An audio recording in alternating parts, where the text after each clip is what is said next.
नमस्कार विद्यार्थी मित्रांनो, मराठीच्या तासाला तुम्हा सर्वांचं स्वागत. मागील तासाला आपण मराठी विषयाच्या व्याकरण विभागातील शब्दांच्या जातीला सुरुवात केलेली होती.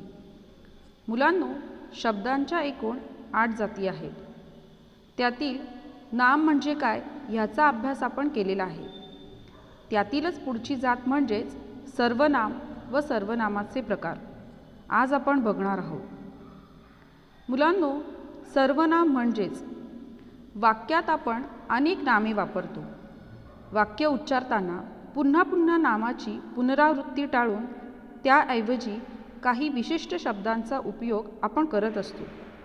याचाच अर्थ नामाऐवजी वापरल्या जाणाऱ्या शब्दाला सर्वनाम असे म्हणतात. वाक्यात वारंवार होणारा नामाचा उच्चार टाळण्यासाठी ज्या विकारी शब्दाचा उपयोग केला जातो त्यालाच सर्वनाम असे म्हणतात. उदाहरणार्थ, सीमा 5वीत शिकते. ती खूप हुशार आहे. तिला खेळायला आवडते. मुलांनो, या वाक्यात नामाच्या ऐवजी सर्वनामाचा उपयोग केलेला आहे. म्हणजेच ती आणि तिला. सीमा हे वाक्यातील नाम झालं आणि सीमाच्या ऐवजी सर्वनामाचा उपयोग केलेला आहे, ते म्हणजेच तिला आणि ती. मुलांनो, सर्वनामाचे एकूण 6 प्रकार पडतात. पुरुषवाचक सर्वनाम, दर्शकवाचक सर्वनाम, संबंधी सर्वनाम, प्रश्नार्थक सर्वनाम, अनिश्चित सर्वनाम आणि आत्मवाचक सर्वनाम. त्यातील पहिलं आपण बघूयात. पुरुषवाचक सर्वनाम. बोलणारी व्यक्ती, ज्याच्याशी बोलायचे आहे तो आणि ज्याच्याविषयी बोलायचे आहे तो यांच्याविषयी जे शब्द वापरले जातात त्यास पुरुषवाचक सर्वनाम असे म्हणतात. मुलांनो, या तिन्ही वर्गातील नामाच्या ऐवजी येणाऱ्या सर्वनामांना पुरुषवाचक सर्वनाम असे म्हणतात. उदाहरणार्थ, मी, तू, ते ही सर्व पुरुषवाचक सर्वनामाची उदाहरणे आहेत. पुरुषवाचक सर्वनामामध्येही 3 प्रकार पडतात. त्यातील प्रथम पुरुषवाचक सर्वनाम, द्वितीय पुरुषवाचक सर्वनाम, तृतीय पुरुषवाचक सर्वनाम. प्रथम पुरुषवाचक सर्वनाम म्हणजेच बोलणारी व्यक्ती. द्वितीय पुरुषवाचक सर्वनाम म्हणजे आपल्याला ज्याच्याशी बोलायचे आहे ती व्यक्ती. आणि तृतीय पुरुषवाचक सर्वनाम याचाच अर्थ ज्याच्याविषयी बोलायचे आहे ते. मुलांनो, पुरुषवाचक सर्वनामाचे एकवचन प्रथम पुरुषवाचक मी आणि अनेकवचन आम्ही. द्वितीय पुरुषवाचक सर्वनामाचे एकवचन तू तर अनेकवचनी तुम्ही. तृतीय पुरुषवाचक सर्वनाम एकवचन तो, ती, ते आणि अनेकवचनी ते, त्या आणि ती. मुलांनो, यातील पुढचे सर्वनाम आहे दर्शकवाचक सर्वनाम. दर्शकवाचक सर्वनाम म्हणजेच एखादी जवळची किंवा दूरची वस्तू दाखवण्यासाठी आपण जे सर्वनाम वापरतो त्यास दर्शकवाचक सर्वनाम असे म्हणतात. म्हणजेच जवळची किंवा दूरची वस्तू दाखवण्यासाठी जे सर्वनाम येते त्यास दर्शकवाचक सर्वनाम असे म्हणतात. उदाहरणार्थ, हा, ही, हे, तो, ती, ते ही सर्व दर्शकवाचक सर्वनामाची नामे आहेत. उदाहरणार्थ, हे पुस्तक आहे आणि ती नदी आहे. यामध्ये हे आणि ती हे आपल्याला वस्तू किंवा नाव दर्शवण्यासाठी वापरलेले सर्वनाम आहेत. त्यानंतरचं सर्वनाम आहे संबंधी सर्वनाम. संबंधी सर्वनाम म्हणजेच वाक्यामध्ये पुढे येणाऱ्या दर्शक सर्वनामाशी संबंध दाखविणाऱ्या सर्वनामांना संबंधी सर्वनाम असे म्हणतात. या सर्वनामांचा उपयोग उभयान्वयी अव्ययाप्रमाणेही होतो. म्हणजेच वाक्यात दर्शक सर्वनामाशी संबंध दाखवणाऱ्या सर्वनामांना संबंधी सर्वनाम असे म्हणतात. आता संबंधी सर्वनामाची उदाहरणे बघा. जो, जी, जे, तो, ती, ते. उदाहरणार्थ, जो अभ्यास करील तो पास होईल.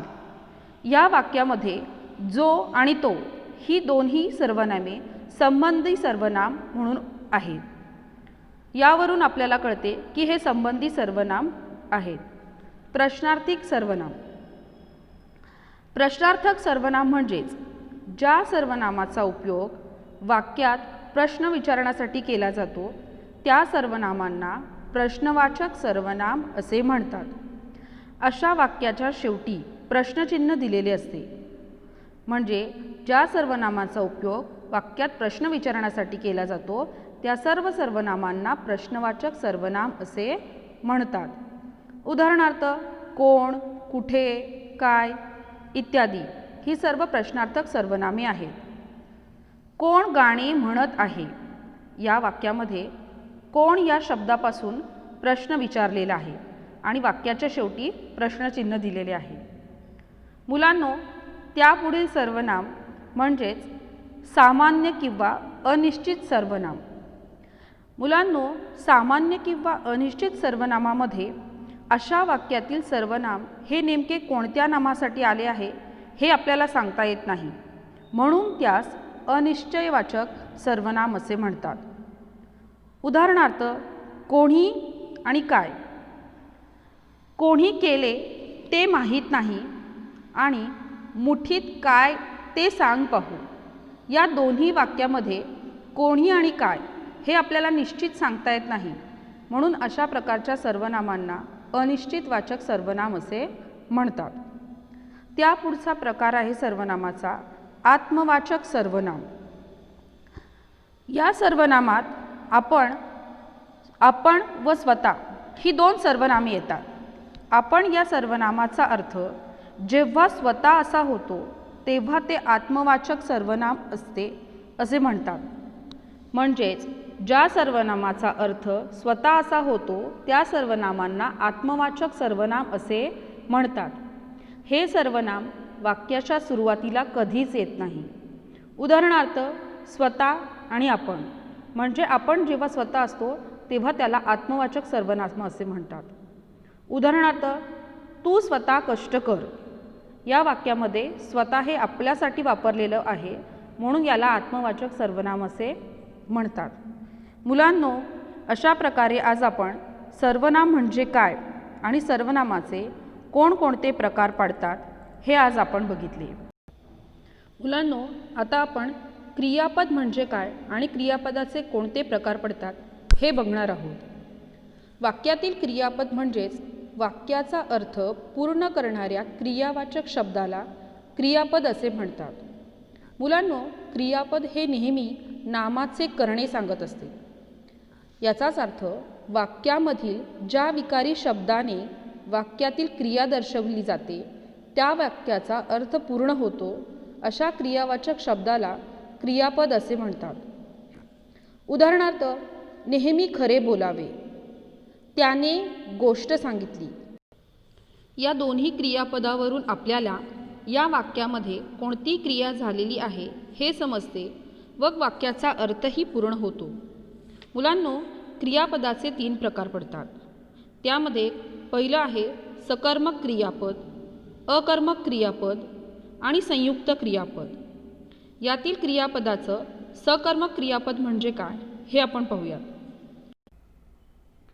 सकर्मक क्रियापद म्हणजेच ज्या क्रियापदाचा अर्थ पूर्ण होण्यासाठी कर्माची आवश्यकता असते त्यास सकर्मक क्रियापद असे म्हणतात. मुलांनो, म्हणजेच ज्या वाक्यामध्ये कर्म असते व त्या कर्माच्या मदतीने क्रियापदाचा अर्थ पूर्ण होत असतो अशा क्रियापदांना सकर्मक क्रियापद असे म्हणतात. उदाहरणार्थ रमेश आंबा खातो या वाक्यामध्ये खातो ही क्रिया झालेली आहे आणि आंबा हे कर्म आहे. म्हणजे कर्माशिवाय क्रियेला अर्थ पूर्णपणे प्राप्त होत नाही. त्यानंतर विक्रमने मुलांना पुस्तके दिली या वाक्यामध्ये दिली ही क्रिया झालेली आहे तर पुस्तके हे वाक्यातील कर्म आहे. कर्माशिवाय म्हणजे पुस्तकांशिवाय क्रियेला पूर्णपणे अर्थ प्राप्त होत नाही, म्हणून अशा क्रियापदांना सकर्मक क्रियापद असे म्हणतात. त्यानंतरचं पुढचं क्रियापद आहे अकर्मक क्रियापद. अकर्मक क्रियापद म्हणजेच ज्या क्रियापदाचा अर्थ पूर्ण होण्यासाठी कर्माची आवश्यकता नसते त्यास अकर्मक क्रियापद असे म्हणतात. उदाहरणार्थ तो झाडावरून पडला. धना शेठ आश्चर्याने ओरडले.